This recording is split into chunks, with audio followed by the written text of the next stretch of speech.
Tá entrando aí, ó. Boa noite, doutora Tatiana, tudo bem? Oi, Regi, tudo bom? Tudo ótimo. É um prazer te ter por aqui, viu? Prazer é meu, prazer é meu. Obrigada pela oportunidade.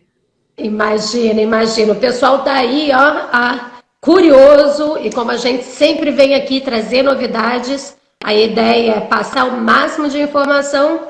Com certeza. Hoje, né? Hoje é a doutora Tatiana que está aqui tirando as nossas dúvidas, pessoal. Vou deixar ela se apresentar aí, já esteve aqui com a gente outras vezes, Já, mas eu sou Tatiana da Cunha, eu tenho meu próprio Law Office Tatiana da Cunha aqui em Orlando, né? Eu faço a área de direito de família e imigração voltada à área da. E estou aqui em Orlando, estou à disposição, sou licenciada no estado da Flórida, então todas as no direito de família, existem muitas variações nos estados, mas existem muitos termos que são comuns em todos os estados. Mas todas as perguntas que tu me fizeres são o que eu vou te responder. O conselho legal que eu posso dar é referente ao estado da Flórida, tá bom? Então, todo mundo que estiver na Flórida e tiver depois alguma dúvida, pode entrar em contato comigo. pessoal, duas coisas super importantes. A doutora Tatiana está deixando aí bem claro, é uma coisa que eu acho que é super importante, a gente sempre vem frisando aqui nas nossas lives, que Estados Unidos é um pouquinho diferente de Brasil, né? As leis aqui, você é advogado em um estado, não significa que você é em outro, né? Você também tem que tomar a prova do BOR nesse estado. Então, a doutora Tatiana está deixando bem claro aqui que Flórida, até porque a gente está lidando a gente vai estar falando hoje, né, de leis estaduais, né, e não federal, não é isso? Com certeza. Perfeito. E, pessoal, eu também gostaria de deixar vocês saberem, eu conheço a doutora Tatiana, olha, de muito tempo. É importante, eu acho, quando a gente fala de advogados, né, a gente quer ter certeza que a gente sabe para quem nós estamos passando o nosso processo, né? É muito importante você saber com quem você está lidando, né? A gente sabe que em todas as áreas tem sua dificuldade. E assim, é um prazer para mim falar da Tatiana, e eu falo Tatiana com muito orgulho, porque a Tatiana trabalhou com a gente há anos atrás, e assim, uma pessoa super honesta, super focada na carreira dela. Então, assim, eu tenho certeza absoluta de que quem precisar dos serviços dela, ela se dedica assim, mais do que 100%, e por isso o convite dela tá voltando aqui e conversando com todos nós aqui, explicando, né, falando aí sobre os serviços que ela oferece na comunidade. E sem demora, né, eu tenho certeza que o pessoal aí vai ficar curioso, eu tive durante o dia, como nós anunciamos a live um tempinho atrás, e aí a gente já começa a receber no inbox algumas perguntinhas. Então, antes de deixar aí, que eu tenho certeza, né, que o pessoal vai estar fazendo pergunta, a Cássia, obrigada por estar nos prestigiando, a Sivanildo, super legal, gente, obrigada pelo suporte aí, viu, de estar vindo aqui. E lembra, informação, né? Essa é a nossa meta, tá passando informações aqui para nossa comunidade. E sem, não é isso? Eu falo demais, né? Gente, Muitas vezes, só fazendo um parênteses, as pessoas deixam de buscar um advogado e elas não imaginam que, principalmente na área de imigração, a gente nem discute isso, eu sei que vocês abordam isso sempre, né? És uma especialista também, tem história do teu marido, mas a área de família é uma outra área que traz consequências para o resto da vida, né? Muitas vezes pessoas estão se separando, tem aí filhos com 3, 4 anos, vai ter o child support até os 18 anos, a pessoa às vezes abre mão de um bem porque ela não sabia, então assim, e existe não é realmente um advogado de família, é caro, mas vale muito a pena em muitos casos, né? Mas ao menos não pode pagar um advogado, é importante que elas pelo menos busquem uma consulta para saber, né? Porque eu vejo muitas pessoas postando nos grupos aqui, o divórcio pode fazer sozinha, a custódia pode fazer sozinha. Pode, nós vivemos num país onde a pessoa pode se representar. No Brasil isso não é possível, né, perante uma corte de família, mas é aí onde acontecem os maiores erros. Então, muitas vezes a pessoa não pode pagar um advogado, ela pode pelo menos falar com um advogado, fazer uma consulta com o advogado e ver qual o caminho, ver qual é a melhor opção, pelo menos saber os direitos dela. Porque além do estatuto e dos formulários que estão à disposição para todo mundo, tem o case law, que muda o tempo todo, né? E esse é o nosso trabalho, estarmos sempre atualizados com todas as mudanças. Mas, enfim, eu estou aberta para as suas perguntas. Ótima dica, doutora Tatiana, porque essa é a verdade. Pessoal, a gente tem que tomar cuidado, né? E eu falo na nossa comunidade, né, que a gente quer que a nossa comunidade tenha o máximo de informação, tem que tomar cuidado com isso, a gente, de fazer as coisas sozinhas, porque acaba saindo mais caro. Você vai ter que pagar um advogado para consertar e muitas vezes o advogado não quer tocar em erro. Então você vai ter dor de cabeça, né? Um dos maiores casos que eu vejo mais frequente aqui. Erro, e porque foi feito de forma, cálculos errados, a pessoa abriu mão, assinou e não tinham as formalidades necessárias para serem assinadas, para assinar na hora da assinatura. Então, tem muito que acontece e depois as pessoas consertar. E aí, as pessoas que o trabalho e o custo é bem maior, porque já está há 1 ano e meio, 2 anos, ou assim, eu tenho casos de pessoas que foram até trial e depois não conseguiram, na hora do trial, com a outra parte, com um advogado pressionando, e aí a pessoa teve que buscar um advogado depois. Aí, para mim, entrar no caso e ter que revisar aquele caso que já está 1 ano e meio, é mais caro, né? São mais horas. Então, às vezes, o barato sai caro, realmente. E eu acho que, às vezes, não custa se aconselhar, né? Pelo menos pegar o conselho legal. De repente, como você mesmo disse, né, até se for fazer alguma coisa desse tipo, preencher os papéis sozinhos, pega uma consulta com um advogado antes, se informe, né, para depois você tomar um passo desse. Mas uma das perguntas, a doutora Tatiana, que veio no nosso inbox, começando logo com essa, que eu sei que é super importante, muita gente pergunta: os brasileiros que casaram no Brasil, mas vivem hoje aqui, essas pessoas podem divorciar aqui também ou não tem que ser só no Brasil? Como é que funciona isso aí? Aqui na Flórida elas podem, sim. A Flórida tem jurisdição, né, sobre divórcio quando uma das partes mora no estado da Flórida há mais de 6 meses. Então a pessoa tem que provar que ela está morando aqui nos Estados Unidos, aqui na Flórida há mais de 6 meses, ou com uma driver's license emitida há mais de 6 meses, ou com uma declaração de uma testemunha que diz que conhece aquela pessoa e que sabe que aquela pessoa já mora há mais de 6 meses. Ok, então uma pessoa, mesmo que a pessoa casou no Brasil, mas se as partes estão aqui, tem essa possibilidade. Porque muita gente pensa que tem que divorciar lá no Brasil, e não é verdade. Não tem que divorciar lá no Brasil. Essa é uma pergunta muito boa, Regi, muito importante, que o que acontece é o seguinte: a pessoa, nesse caso, ela tem a opção de se divorciar aqui ou se divorciar no Brasil. Quando as pessoas me perguntam, ou quando fazem a consulta comigo, normalmente as pessoas fazem: o que é melhor, fazer no Brasil ou fazer aqui? Eu digo, o melhor é de acordo com os fatos do seu caso, né? Porque um divórcio, onde eu sempre aconselho as pessoas, se as pessoas querem, um dos maiores motivos que as pessoas pensam é: no Brasil hoje o dólar está muito mais barato, vou fazer lá no Brasil. Eu já tive, cliente que eu olhei e disse: faz lá no Brasil, porque, de repente, realmente tens razão. Vai ter menos custo e não vai ter nada aqui nos Estados Unidos que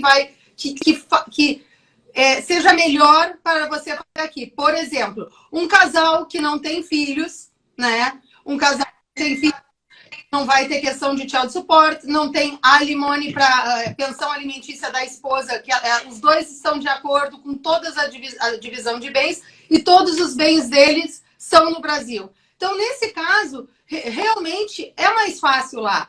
Agora, porém, quando as pessoas têm a intenção de morar, permanecer nos Estados Unidos, ter uma vida aqui, e principalmente quando tem pensão alimentícia envolvida ou criança ainda não só pela parte financeira, mas pela parte do parenting plan, do acordo de divórcio, que envolve também a parte de quanto a criança vai passar com cada um, quem vai tomar as decisões, o que vai acontecer nas férias, qual a escola da jurisdição. Então, nesses casos, eu aconselho que a pessoa faça aqui. Eu já tive umas 3 pessoas que me procuraram assim há pouquíssimo tempo atrás, dizendo: olha, eu fiz um acordo de divórcio com meu marido no Brasil, o meu marido quer pagar, acordamos que ele ia me pagar um X por mês para as crianças, depois mudamos todos para os Estados Unidos e o meu marido disse que não vai pagar mais. Então, assim... Só cortando, eu vou me meter aí só um minutinho, que a gente até estava brincando na última live, que quando saísse alguma informação que é importante, eu ia trazer um sino. Eu não estou com sino hoje aqui, pessoal, mas olha essa informação que é importante, porque as pessoas normalmente pensam, né, que só pode divorciar no Brasil. E aí é como a doutora Tatiana está falando, né? A gente tem que saber aí, ó, Jéssica com sinozinho. Legal, Jéssica. Lembrando da última live. Informação super importante. Vai depender, como a doutora Tatiana está falando, vai depender da tua situação. Então, essa foi até uma das perguntas que fizeram, doutora Tatiana, que como que ficaria os bens materiais, já que se eles estão no Brasil, né? O casal está aqui, mas os bens estão lá. Como é que fica uma situação dessa? A Corte da Flórida pode homologar os bens, né? Normalmente, isso é uma coisa que a gente até pode falar depois, a maioria dos casos aqui terminam em acordo por várias razões. A lei da Flórida, ela é uma lei, a policy da Flórida é que seja feito um acordo, né? Então, a Corte, se um casal tem 2 casas no Brasil, uma casa aqui, e eles disseram, um vai ficar com uma casa no Brasil, o outro vai ficar com a outra casa do Brasil. A Corte da Flórida pode fazer essa divisão, caso eles vão para um trial, ou caso eles entrem num acordo, homologar esse acordo, sem problema nenhum. Agora, para isso ter o efeito lá no Brasil, vai precisar que o pessoal procure a Total Help para fazer a homologação do divórcio lá no Brasil, e depois essa pessoa vai ter que executar isso lá no Brasil, a partilha, né? Mas assim, a Corte aqui pode, tem várias pessoas, isso é uma questão mesmo. Os meus bens são só no Brasil, eu não posso fazer aqui. Pode, você tem criança. É muito importante, porque depois, uma das questões que mais dá problema é essa questão do plano, do parenting plan com as crianças. Um não está cumprindo, o outro está... Se eu tenho um acordo de divórcio de guarda lá do Brasil, eu tenho que fazer um outro processo aqui para poder fazer valer aqui, entende? Então, assim, dá para... Doutora, desculpa, pode terminar, é que eu já estou aqui, a cabeça vai a mil, né, com informações. Pode terminar. Não, dá para fazer aqui com os bens localizados no Brasil. Mas, como eu falei, eu sempre coloco para o cliente a escolha, né? A escolha dele. Nos casos que eu não vejo problema, eu mesma digo, faça no Brasil. Até porque... no Brasil, um advogado pode representar os dois, né? Se a lei... existem possibilidades também da pessoa nem estar lá e fazer por procuração. Não vou entrar no mérito aqui da lei do Brasil, mas existe. Então, funciona para a pessoa entrar no comércio no Brasil. E it's ok. Às vezes é a melhor escolha. Então, assim, é bom procurar um profissional para o profissional te dar opções e te dizer. E um profissional honesto vai dizer: a melhor coisa é fazer no Brasil. Porque às vezes a gente perde um cliente hoje, que não vai fazer o divórcio aqui, mas ganha um amigo, ganha um referral, né? Então, assim, isso é que eu acho importante. O brasileiro que casou no Brasil realmente tem essa possibilidade de ter essa escolha. Desde que ele esteja mais de 6 meses aqui. Pessoal, para quem está entrando agora, e te agradeço, Jéssica, vamos convidar amigos sim, porque... Pessoal, tem que lembrar do seguinte, a ideia que nós estamos de fazer essas lives aqui para vocês e trazer advogados sérios e advogadas sérias para dar informação a vocês é exatamente para que a nossa comunidade passe a estar bem informada, né? E aí eu peço a colaboração de vocês vamos convidar os amigos, vamos mandar aviãozinho aí, deixar o pessoal saber que a gente está falando aqui de um assunto muito importante, que acontece muito, vice-versa, né? A gente vê que as mães muitas vezes ficam com as crianças, quer fazer pedido de petição alimentícia, que a gente vai estar falando disso aqui com a doutora Tatiana, e os pais também muitas vezes querem fazer pergunta, como é que funciona, então convida aí o pessoal, deixem eles saberem que nós estamos tendo essa live super informativa aqui para todos nós. E, doutora Tatiana, outra pergunta que fizeram para a gente, como é que fica, como é que é calculado a parte da pensão alimentícia e a parte para a esposa, né? Teve uma cliente que nos perguntou, e eu acredito que vai acabar fazendo até o processo com você, a pensão alimentícia, ela não tem ideia como é calculada, ela está na Flórida, tá? Ela não sabe como é calculado e ela está casada já há 12 anos com o mesmo e tem 2 crianças com ele. Como é que se calcula aqui nos Estados Unidos, aqui na Flórida, melhor dizendo? A pensão alimentícia para a esposa, não das crianças, ela vai depender da possibilidade da pessoa pagar, da necessidade de receber, daquele que recebe, né? Então, tem que ser provado uma necessidade de receber e uma possibilidade de pagar. A Flórida ela divide os casamentos até 7 anos, é um casamento de curto termo, depois tem de moderado termo, e acima de 17 anos ele é um long term. Então, assim, um casamento de curta duração, né, há uma presunção de até 7 anos, há uma presunção de que não existe pensão alimentícia, né? Mas pode acontecer. Pensão alimentícia para a esposa, ou né, o cônjuge. Existe case law aqui, por exemplo, de short term marriage, casamento de curto termo, desculpa, e que a pessoa ficou inválida. Então não é assim, até 7 anos eu não pago, não. Tem case law que diz que a pessoa pode ser que tenha que pagar, tudo depende. Mas eu já tive acordo, por exemplo, de que se a gente entrou num acordo, mas se a gente fosse para a corte, porque existe uma série de fatores que devem ser provados também, dos fatores do estatuto, né? Então, uma das coisas que eu já consegui foi eu argumentando com outro advogado que o marido tinha ido no Brasil buscar a esposa, conhecida pela internet, foi um casamento de curto termo, mas ela largou uma vida. Entende? Ela largou uma vida lá. Então, pagou passagem, trouxe, não vai precisar trabalhar, vai ter uma vida de princesa. E 3 anos depois, aquele casamento acabou. Então, assim, eu consegui entrar num acordo, mas se eu tivesse que ir para um trial, isso ia depender do juiz analisar os fatos de acordo com o estatuto, né?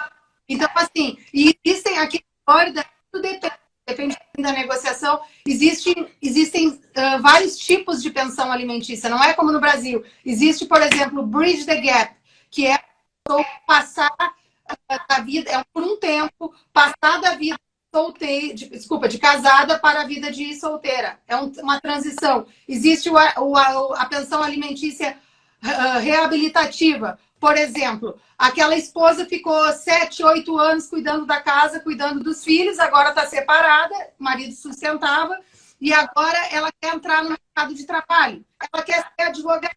Eu conheço um caso assim, de uma pessoa que foi para a law school. O alimony dela era ir para a law school, que uma law school custa $50 mil por ano. Ela se formou, se tornou advogada, o marido lava as mãos. Então, esse é o reabilitativo, para a pessoa poder entrar numa profissão, numa atividade, às vezes fazer uma escola, ou até mesmo montar um negócio. Tem que ter um plano, né? Gente, vou bater meu sino aqui, não trouxe. Obrigada, Jéssica, me lembrando. Olha aí que informação importante. Olha que informação importante. A maior parte, a gente escuta direto, pelo menos eu escuto muito na Total Health.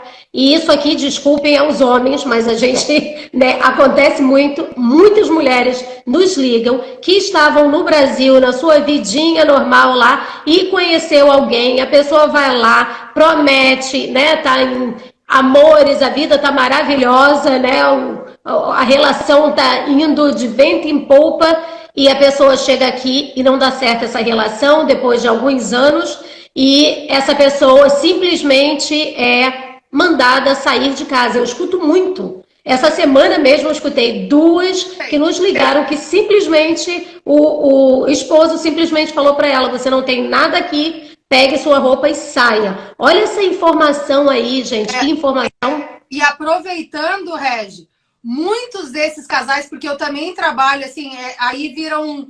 Muitas dessas clientes são aquelas clientes que também sofrem o abuso doméstico, né? Que você deve saber, devem te ligar todo dia. Mas muitas dessas pessoas, né, estão em casamentos, elas vêm para os Estados Unidos, elas estão há pouco tempo aqui e esse casamento não é certo, e tudo que elas conhecem daqui e os amigos são todos amigos em comuns com ele, né? São todas muito controladas, até não têm acesso às contas de banco do marido, não sabem nada das finanças. E uma coisa que elas não sabem nada, é claro, a lei, mas eles dizem para elas assim: você não sai daqui, como tu disseste, você não tem direito a nada. Sendo que muitos deles, dos homens, compraram a casa no momento depois do casamento, desculpa, depois do casamento. Então elas têm direito. E mesmo que o marido não tenha, isso é uma outra informação importantíssima, e mesmo que o marido já tivesse a casa, a esposa tem um direito no valor da casa que aumentou. Ou seja, se quando uma pessoa casou, isso independente da pessoa ter vindo do Brasil ou não, é só algo que me ocorreu, mas caso o marido tenha uma casa, essa casa vale 100 mil.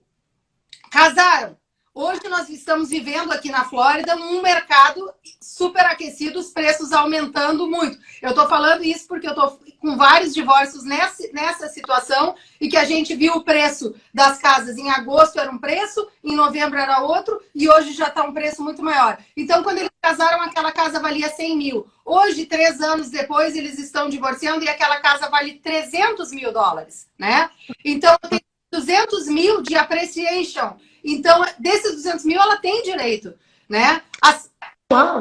Mesmo que não tenha comprado essa casa durante o casamento, ela vai receber pelo equity. Comprada durante o casamento. Tem um direito na appreciation, no valor que aquilo aumentou. E outra coisa que também ninguém sabe, que as pessoas têm direito, nas contas de aposentadoria. Nos 401ks, né? Nas contas de aposentadoria das pessoas, tem-se um marital interest, que chamam, né? Por exemplo, no casamento, quando eles casaram, a conta do marido tinha 5 mil. Quando eles ficaram 15 anos casados, aquela conta tinha 30 mil. Esse 25 mil que aumentou da conta de aposentadoria do marido só, a esposa vai ter direito. E vice-versa, né? A gente está aqui também falando, hoje em dia, e vice-versa, e a esposa do marido e vice-versa. Eu já tive um caso que cada um pegou do outro, né? O marido tinha muito pouco, a esposa tinha 80 mil na conta dela, e ele quis a metade da dela e teve que pegar a metade da dele, que não era quase nada comparada com a dela. Mas existe e os brasileiros não sabem disso. Eu vou até agradecer aqui, ó, temos a Fernanda Pontoni, a nossa querida Fê, tá aí presente, falando em dinheiro, olha ela aí, ó. Gente, obrigada aí por nos estar prestigiando, Felipe, Marco, obrigada. Convidem seus amigos, volto a dizer, vamos passar essas informações tão importantes aí. Jéssica ajudando sempre aí, e ela vem com uma pergunta aí, ó. E quando os bens não estão em nome do marido e foi comprado antes do casamento? Epa, essa daí é interessante, hein? Aí realmente fica difícil, a não ser, né, que consiga se comprovar que o marido fez isso com alguma intenção, alguma fraude. Eu te diria hoje, não, a lei iria dizer, né? A lei diz, tem que estar no nome do marido. O que não é do marido, ela não vai ter nenhum interest, ela não vai ter nada na valorização. Mas isso acontece, porque tem gente... E eu tive uma pessoa que me procurou agora esses dias e ela disse para mim, a casa está no nome da irmã dele. E aí, gente, o que faz com isso? Ele disse para ela sair e saiu, né? Aí a casa estava no nome da irmã dele. Mas ela... Então, poderia se alegar, teria que ver se essa pessoa está pagando o mortgage, etc. Se for uma casa financiada que também tem alguma parte. Aí a mortgage pagou uma parte também é da esposa, porque pode-se dizer que ela contribuiu. Mas assim, e tudo, né, como eu sempre falo, depende. A resposta é depende, né? Mas nesse caso aí, eu nunca tive nenhum caso desses que a pessoa conseguiu alguma coisa, na verdade, que não era do marido ou da esposa, né? Então... E, doutora Tatiana, nós temos aqui outra pergunta que a gente tinha tido no inbox, que era como é que eles fazem o cálculo para o child support, a pensão alimentícia? Como é feito esse cálculo hoje aqui? Os brasileiros chegam e falam, aqui é igual no Brasil, que pega 30% do salário? Não. A Flórida tem uma tabela, que é o Child Support Guidelines Worksheet, é um documento que tem que ser preenchido desculpem, todos os divórcios que envolvem criança, que vai determinar o child support e quem paga para quem, né? Então, assim, o child support é calculado somando-se o income do pai com o income da mãe. Você vai encontrar um valor, vamos dizer, o pai ganha 3 mil, a mãe ganha 3 mil. Soma, esse valor vai dar 6 mil. Esse valor a gente vai lá na tabela da Flórida, procura 6 mil para uma criança. Aí vai ter um valor. Você vai colocar aquele valor na tabela e esse valor vai se ajustar para mais ou para menos, quer dizer, vai se ajustar quem paga ou não, de acordo com o número de noites que o pai e a mãe ficam com a criança. Num parenting plan na Flórida, a gente tem que colocar, é uma regra, né? O plano pode ser inválido se não tiver. O pai fica 180, a mãe fica 185, tem que bater as 365 noites. E o child support vai variar de acordo com isso, e claro, também os créditos. Eu vou te dar um exemplo agora. Vamos dizer que uma coisa que as pessoas falam, se eu ficar 50% do tempo, eu não vou pagar child support. Depende. Depende por quê?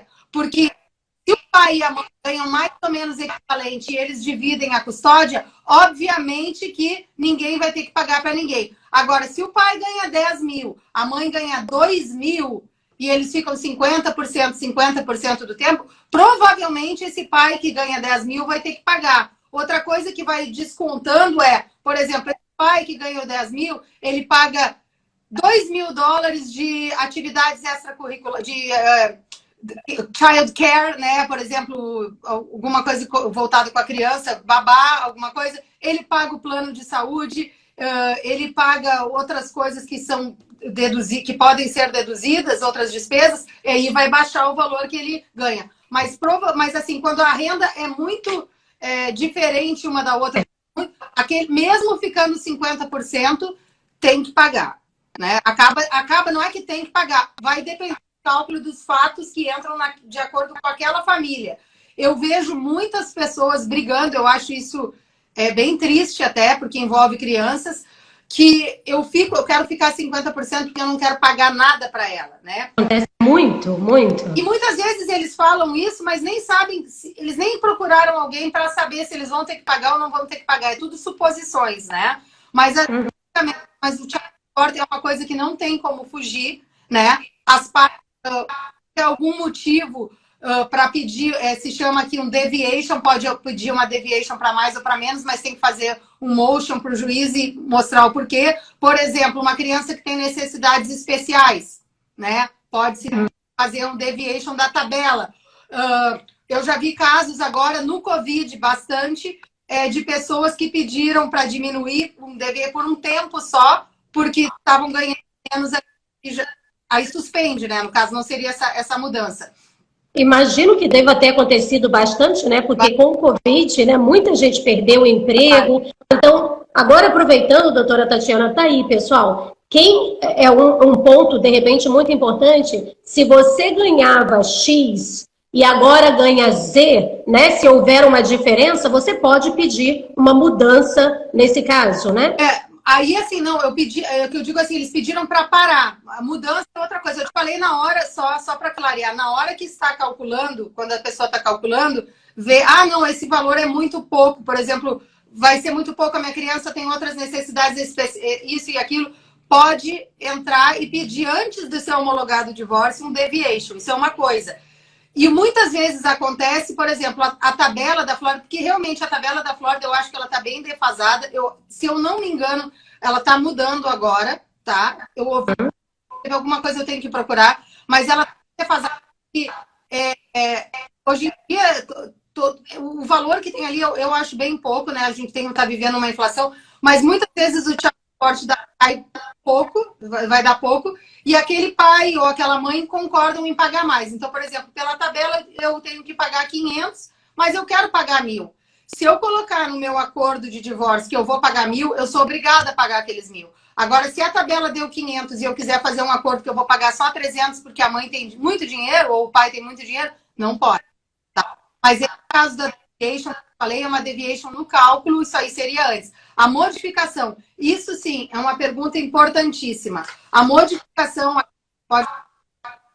Desculpa, doutora Tatiana. Antes disso, eu só ia aproveitar aqui e tentar ver se a gente pode responder aqui a Rafa, né? A gente vai no meio tentando responder. Até qual idade do filho tem que pagar a pensão? 18 anos.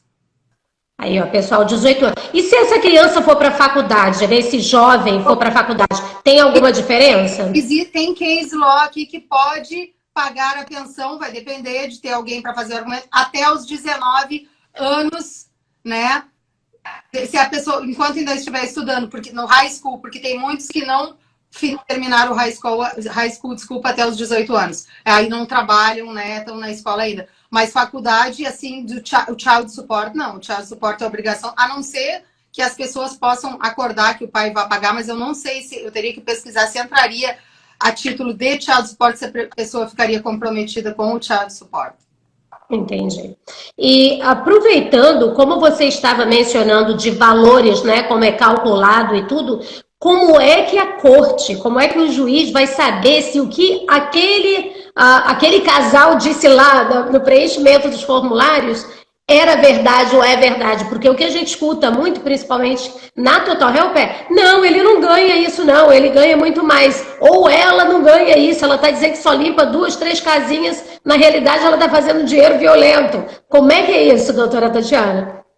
E é assim, o cálculo é feito baseado no income da mãe e do pai, né? O que acontece? Tem um documento que tem que ser preenchido, esse documento não pode não existir, ele tem que ser feito em todos os divórcios, que se chama Financial Affidavit. Nessa Financial Affidavit, a pessoa vai preencher, ele é assinado sob pena de under penalty of perjury, a pessoa vai colocar ali o seu salário, quanto ela ganha, ou se ela recebe por semana, se ela recebe por mês, por dia, por hora, whatever. Quanto ela desconta de imposto de renda, Social Security, Medicare, etc. Conta também como income para a pessoa, né? Um alimony de uma relação anterior, que ela ainda está recebendo, vai contar, ou daquela mesmo, né? Se ela estiver fazendo um child support para modificar. Mas, enfim, um alimony, tá? Desculpa. Vai ter o net income daquela pessoa, é a renda líquida daquela pessoa, e essa renda líquida do pai e da mãe vai entrar nessa Child Support Guidelines Worksheet que eu te falei. É a linha 27. A linha 27 que está na Financial Affidavit do pai e da mãe vai direto para a tela do Child Support. É isso. Porém, existe uma fase no divórcio que se chama Mandatory Disclosure. Como eu te falei, nessa Financial Affidavit está quanto ele ganha, vai listar todos os bens, todas as dívidas, porque num divórcio, na Flórida, todo mundo tem 50% de gestão, tanto de bens quanto de dívidas. Então, a Financial Affidavit vai listar tudo, bens, dívidas, quanto ganha, quanto está devendo, tudo. E nessa fase, vai ter listado lá, por exemplo, eu tenho 3 contas de banco. Eu vou listar as 3 contas, a do Bank of America, a do Wells Fargo e a do Citibank, ok? Tenho 10 cartões de crédito. Essas informações... Mas eles mentem. E se essa pessoa mente? Pois é isso que eu já vou chegar lá. Eu coloquei Financial Affidavit, mas existe uma lista de documentos que é a Rule 12.285, que é a Rule do Mandatory Disclosure. Essa Rule, a letra E, se eu não me engano, ela tem 17 artigos lá, itens que têm que ser disclosed, têm que ser informados um para o outro, né? E eu tenho que dizer para a corte que eu mandei. Por exemplo, 12 meses de extrato de bancário, 24 meses de cartão de crédito, deed, né, o título de qualquer propriedade que eu tenho, 6 meses de payment stubs, que é o contra-cheque. Então, a pessoa não tem muito como fugir. Quando as pessoas fazem proce, eles não sabem, eles não fazem essa parte. Então, o que acontece? O documento que fica valendo é a Financial Affidavit, que muita gente mente. E o que acontece? Esses documentos todos, você pode me perguntar, a corte vai ver a minha conta de banco? Não. Esses documentos, o mandatório, essa lista que eu te falei, eu te citei alguns, eles são trocados entre as partes ou entre os advogados das partes. Eu digo para a corte, o cliente, a pessoa mesmo assina, eu entreguei 12 meses do Wells Fargo, 12 meses do Citibank e eu entrego para o outro. Então, o trabalho do advogado é justamente olhar toda aquela documentação. Por exemplo, se a pessoa ganha contra-cheque, é fácil. Eu vou lá na conta dele e vejo de 2 em 2 semanas e tal. Mas o grande problema é a pessoa, né, que trabalha, que recebe ZEL, recebe muito cash. Então, assim, não tem como saber. Então, assim, eu vejo muito isso. A pessoa coloca 3 mil na Financial Affidavit lá, ganha 3 mil. Soma todos os 12 meses da conta de banco, nenhum mês entrou menos do que 10. Então, a gente sabe que a pessoa está mentindo. Então, é ali que a gente puxa para o acordo, né? Então, essa pergunta, aliás, a corte não vai ter, mas os advogados vêm. Então, gente, olha aí, e desculpa, doutora Tatiana, de te cortar, mas eu acho que cada vez que vem uma informação tão importante como essa, a gente tem que rephrase, né? E nesse caso aí, olha que informação super importante. A pergunta era, e se a pessoa mentir? Que a gente vê direto quantas mães ou pais, né? A gente não vai puxar aqui só pelo lado das mulheres, tem os dois lados, né? Às vezes, né, pecam lá de colocar outra informação. Como é que eles vão descobrir? Tá aí, a doutora Tatiana acabou de falar, gente, o bank statement não vai bater com a sua declaração informada à corte. E aí, de cara, é quando, né, como a doutora Tatiana está dizendo, vamos puxar esse cidadão, essa senhora, para uma conversa e ver se faz um acordo, não é isso, doutora Tatiana? E assim, eu sempre digo para minhas clientes, é um saco. Hoje, uma cliente aqui, ela tem muitas contas, muitos cartões de crédito e ela estava esgotada de ter que procurar e tal. E até nesse caso, o marido dela tinha pedido, porque esse que eu te falei é o mandatory, é uma lista que está lá que todo mundo é obrigado, a não ser que os dois não disclose. E eu acho assim, quando a pessoa já vem me pedir, o outro advogado, vamos waive, vamos concordar que ninguém troca documentos e vamos confiar, vamos fazer todo o cálculo só baseado na Financial Affidavit. Eu digo, não, é porque elas estão escondendo. Então, assim, tem alguns casos que aí a pessoa pode pedir produção de documentos, produção de extratos de 3 anos, a mais além do que esse que é um mandatório. Mandatório, né? A parte mais chata do divórcio é essa. Não é fácil passar por divórcio, né? Ninguém casa pensando em se separar, mas essa fase realmente assim, é um pouco desgastante. Até para mim, porque eu tenho casos que eles não dão e o advogado também ignora. Então, o que a gente tem que fazer? Ir na frente do juiz, pedir para o juiz, durante o divórcio, mostrar, olha, mandar 10 e-mails para o advogado, o juiz manda o produto há um tempo. Então, assim, são essas coisas que muitas vezes as pessoas que passam por um divórcio sozinhas não sabem que elas têm outros recursos interlocutórios, como a gente diria no Brasil. Uhum. Uma das coisas, hoje mesmo eu tive uma pergunta e essa cliente, tá, pessoal, eu estou aqui com vocês e estou aqui recebendo chamadas ao mesmo tempo, perguntinhas. Hoje me chamaram exatamente com essa pergunta. Parece que a mãe mora no estado, mãe e pai, com as crianças, só que agora, com a separação do casal, a mãe quer levar as crianças para Carolina do Sul. E porque lá é onde ela tem família, ela tem um suporte maior. Só que o esposo não está autorizando. Então, tá aí a pergunta dela. O que acontece nesse tipo de caso? Eu quero levar meus filhos para outro estado. Isso é muito legal para homens escutarem e mulheres também, porque a gente também recebe muita chamada dos homens preocupados que os filhos estão sendo levados para outros estados. Né? Como é que funciona isso? Existe isso, a lei da Flórida prevê isso, que uma mudança a mais de 50 milhas, e essas 50 milhas não são calculadas pelo Google, tem que ser em linha reta. Depois eu até posso explicar. Porque acontece muito, a pessoa muda aqui, né? E se a pessoa vai mudar mais de 50 milhas, ela tem que fazer um petition for relocation, tá? Pedindo para mudar. E é um caso bem complicado. E a pessoa que está pedindo, ela pode pedir no divórcio, tá? Quando eu quero pedir no divórcio, isso é muito importante também. As pessoas que não sabem isso, não está nos formulários.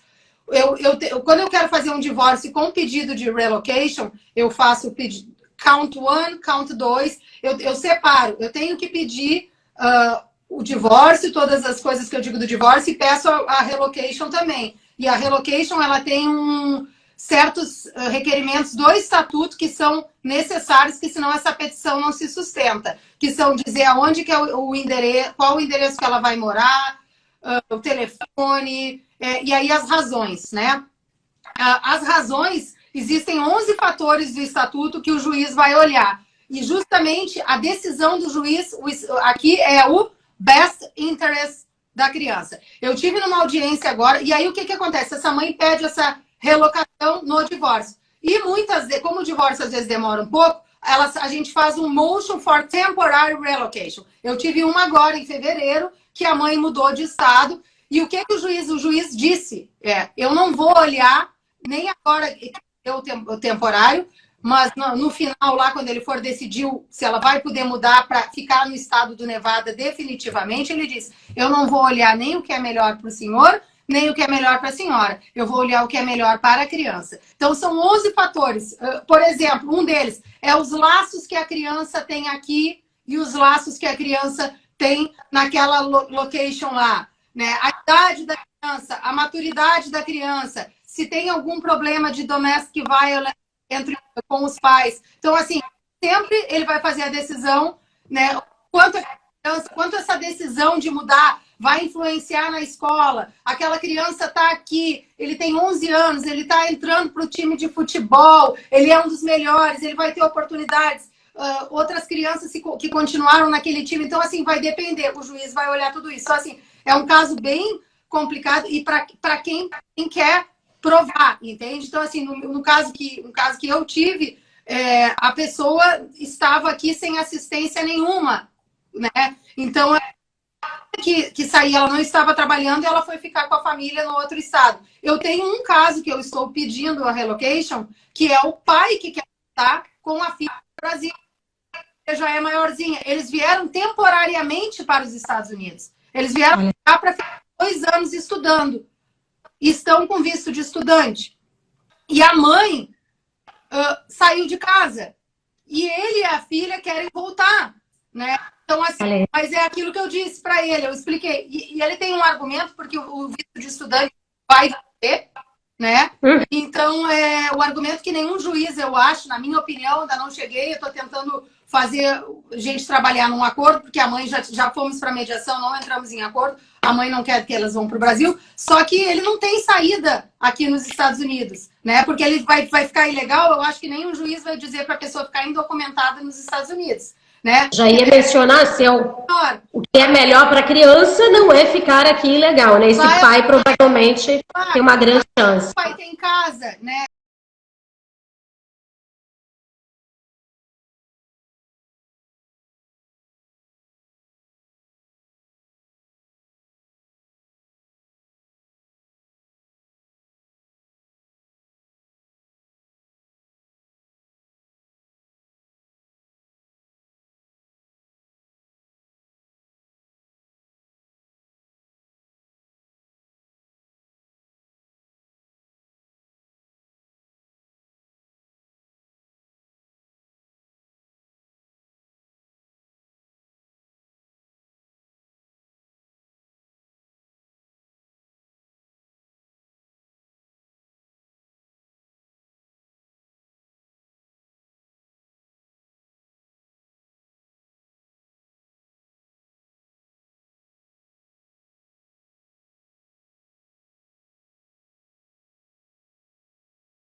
participando, está passando informações, mas a gente vai trazer a doutora Tatiana mais uma vez para que ela possa estar trazendo mais informações. E, nossa, olha só, 1 hora passou rapidíssimo aqui, né?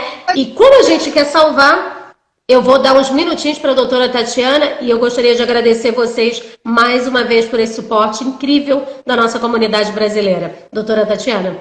Regi, muito obrigada pela oportunidade. E quem tiver alguma dúvida, pode entrar em contato comigo, pode me seguir no Instagram, é Tatiana da Cunha Ló. Ali tem toda a minha informação. Não vou tomar o teu tempo, mas eu estou localizada em Orlando, né? Eu atendo aqui a maioria dos condados em volta do Orange County aqui. Eu faço alguns casos em Miami, Broward ainda, senão também eu posso indicar alguém que faça. E isso, posso tirar todas as suas dúvidas. E a gente não falou nem a metade, porque a gente não falou de parenting plan, time sharing, que são, assim, assuntos importantíssimos, né? E a gente vai fazer questão de convidar mais uma vez e a gente vai finalizar essa conversa boa, gostosa e super importante para a comunidade. Porque quanto mais informação a gente tiver, pessoal, melhor para a gente, não é isso? Informação é tudo. Obrigada, Regi, pela oportunidade e imagina. Obrigada a você sempre, Tati. E, gente, muito obrigado novamente pelo suporte aí de sempre. E a gente volta com ela, pode ficar tranquilo. E põe aí no inbox pra gente que tópicos vocês gostariam que a gente trouxesse. Até para a doutora Tatiana, outros advogados do nosso grupo, vir aqui trazer informações para vocês. Tá bom? Pessoal, fiquem com Deus e até a próxima. Tchau, tchau.